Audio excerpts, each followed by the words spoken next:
Now to UKIP, who won only one seat in the general election, prompting the party leader Nigel Farage to resign. 3 days later, he returned to the job, and it appears it's becoming a bit of a trend in the party. Let's talk to our correspondent, Robin Brandt. What developments are there in UKIP? Well, another unresignation of a senior figure in that close circle around Nigel Farage. This time it is someone called Matt Richardson.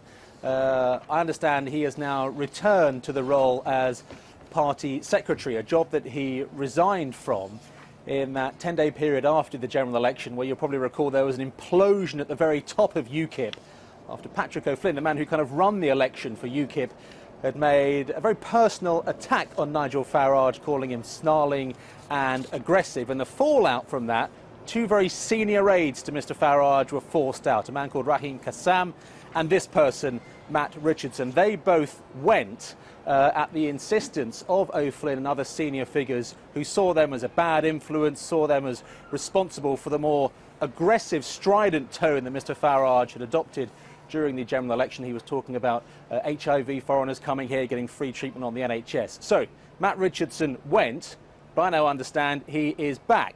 There were some rumours at the beginning of June that the party's executive committee had approved his reinstatement. It has now been confirmed he is back in the job that he resigned from. He's seeing a theme here, not dissimilar to Nigel Farage down at the seaside in Kent the day after he failed to become an MP. So what does it tell us? Well, firstly, Nigel Farage still thinks Matt Richardson is important. Secondly, he believes that that tone adopted during the general election was one that I think he wants to continue. And thirdly, Mr Farage cementing his authority once again. He believes he can do this, wants Richardson back, and Richardson is back in the fold. Robin Brandt, thank you very much. Matthew Parris, does this mean that actually UKIP, like other political parties, is having its own internal problems? Yes, huge internal problems. They always have, but they've really burst onto the surface. Now they didn't do well in the election.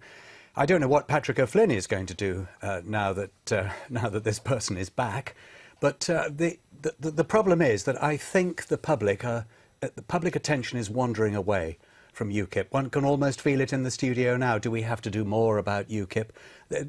I think it's all gone off the boil. And although I think that they got a significant number of votes, as you know, there were 4 million votes. They did very well. It's just that under first past the post system, they didn't do very well. But I just have the feeling that their moment has passed. Do you? Yes. You don't think they're going to be able to build on that, the 2020 strategy that Nigel Farage talked about? Well, not with rows like this going on all the time. Well, other parties manage it quite well with internal rows going on. Dare I mention it, the Conservative Party, well, and the Labour Party, obviously, too. I mean, all of them. Why do you think it will stop UKIP progressing at this stage in the Parliament? I would say that it's because UKIP is really, and always has been, a one-man band. It is a sort of personality cult around Nigel Farage, and Nigel Farage's personality has sustained serious damage in the last few months since the election. I don't think people think that he walks on water any longer. I think he's lost his judgment.